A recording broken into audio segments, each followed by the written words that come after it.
አሰላሙ ዓለይኩም ወራህመቱላሂ ወበረካቱህ።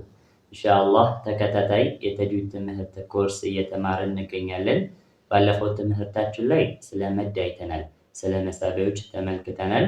በዛሬው ትምህርታችን ቁርአን ላይ ሱራ መጀመሪያ ላይ የሚመጡ በሙሉ ስማቸው የምናነባቸው ፊደላቶች አሉ።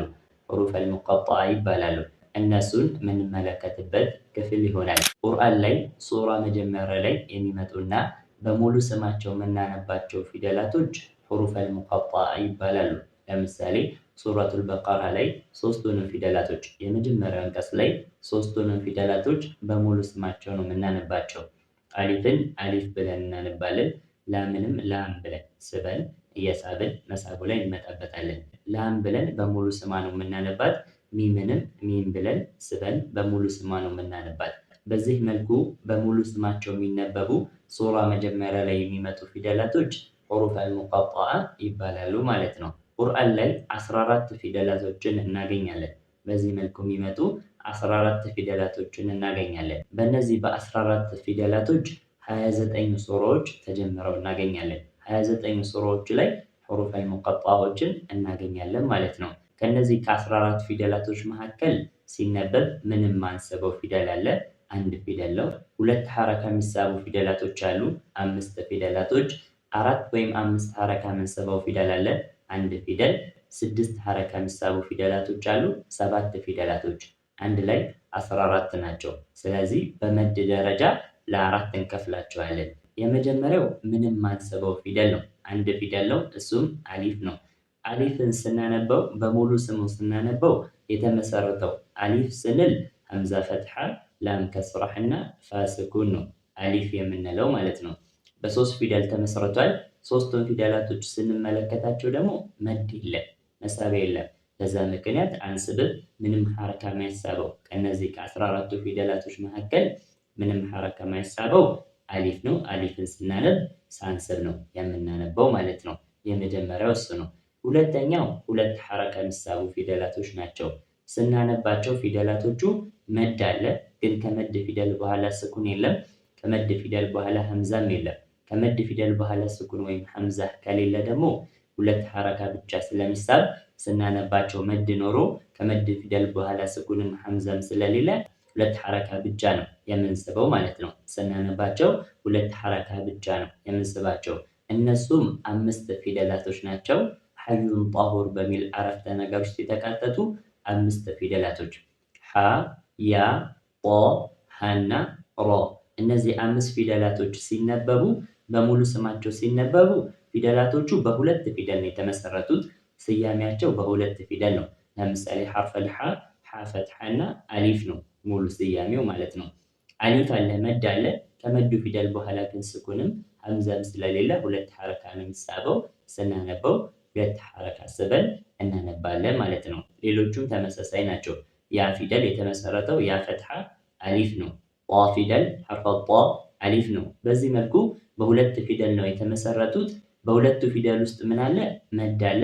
ከመዱ በኋላ ግን ስኩንም ሐምዛህም ስለሌለ ሁለት ሐረካ ብቻ እንስባቸዋለን። ሁለተኛው ክፍል ላይ ሁለት ሐረካ የሚሳቡ 5 ፊደላቶች፣ ሶስተኛው ክፍል ላይ 6 ሐረካ የሚሳቡ ፊደላቶች ናቸው።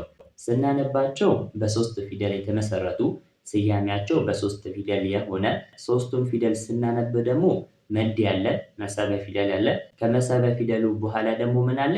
ስኩን አለ ማለት ነው። ከመሳቢያ ፊደል በኋላ ደግሞ ስኩን ከመጣ 6 ሐረካ ስለሚሳብ እነዚህ ፊደላቶችንም ስናነባቸው 6 ሐረካ እየሳብን እናነባለን ማለት ነው። እነዛ ፊደላቶች ሰነቁሱ ለኩም በሚለው አረፍተ ነገር ውስጥ የተካተቱ 7 ፊደላቶች ሲን፣ ኑን፣ ቃፍ፣ ሷድ፣ ላም፣ ካፍና ሚም። እነዚህ 7 ፊደላቶች ናቸው። ሰነቁሱ ለኩም አንድ ላይ ስናረጋቸው ማለት ነው። እያንዳንዱ 7ቱ ፊደላቶች ስንመለከት ስያሜያቸው ሙሉ ስማቸው በ3 ፊደል ነው የተመሰረተው። 3ቱ ፊደል ውስጥ ደግሞ ምን አለ? መድ አለ፣ መሳቢያ ፊደል አለ። ከመሳቢያ ፊደል በኋላም ደግሞ ምን አለ? ስኩን አለ። ከመሳቢያ ፊደል በኋላ ደግሞ ስኩን ከመጣ 6 ሐረካ ስለሚሳብ እነዚህ ፊደላቶችን ስናነባቸው 6 ሐረካ እየሳብን እናነባቸዋለን ማለት ነው። ሲንን ስንመለከት ሲን ከስራህ ያ ስኩን ኑን ስኩን ነው። ያ ስኩን አለች። ያ ስኩን ሆና ከፊቷ ደግሞ ከስራህ ከመጣ መድ ነው የምትሆነው። ሲን ስንል ደግሞ ያ ስኩን ናት፣ ከፊቷ ደግሞ ሲኗ ከስራህ ናት። ያ ስኩን ሆና ከፊቷ ከስራህ መጥቷል፣ መድ ነው የምትሆነው። እንዲሁም ከያ በኋላ ደግሞ ኑን ላይ ምን አለ? ስኩን አለ።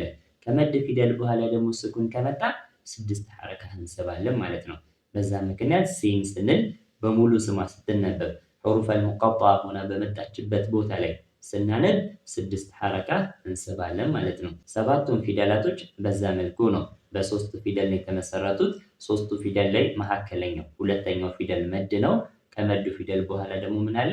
ስኩን አለ ማለት ነው። ለምሳሌ ከሲን ቀጥላ የመጣችው ኑንን ስንመለከት ኑን ስንል በሶስት ፊደል ነው የተመሰረተው። ኑን ዶማ፣ ዋው ስኩን እና ኑን ስኩን። ዋው ስኩን ከፊቷ ዶማ ከመጣ መሳቢያ ነው የምትሆነው። ኑን ስንል ደግሞ ዋው ስኩን ናት፣ ከፊቷ ምንድነው? ዶማህ ነው፣ መሳቢያ ሆነች። ከዋው ቀጥሎ ደግሞ ምን አለ? ስኩን አለ ማለት ነው።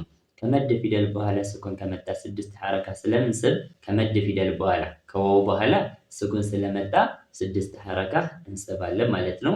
ሰባቱንም በዚህ መልኩ ቁርአን ላይ ሑሩፈል ሙቀጣ ሆኖ በመጡበት ቦታ ላይ በሙሉ ስማቸው በሚነበቡበት ቦታ ላይ 6 ሐረካ እንስባለን ማለት ነው።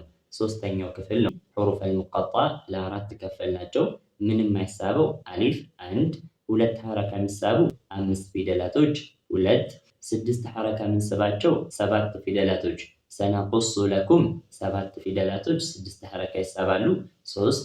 እንዲሁም አራተኛ ላይ ሐርፈል ዐይንን 4 ወይም 5 ሐረካ እንስባለን 4። በዚህ መልኩ ለአራት ይከፈላሉ በመሳብ ደረጃ ማለት ነው። ስለዚህ ቁርአን ላይ ሱራ መጀመሪያ ላይ በዚህ መልኩ ሑሩፈል ሙቀጣ ሆኖ በመጡበት ቦታ ላይ በዚህ መልኩ ለይተን እንስባቸዋለን። እንስብበት መጠን በዚህ መልኩ ይለያያል ማለት ነው። ኢንሻአላህ ሑሩፈል ሙቀጣ ያየንበት ክፍል ይህን ይመስላል።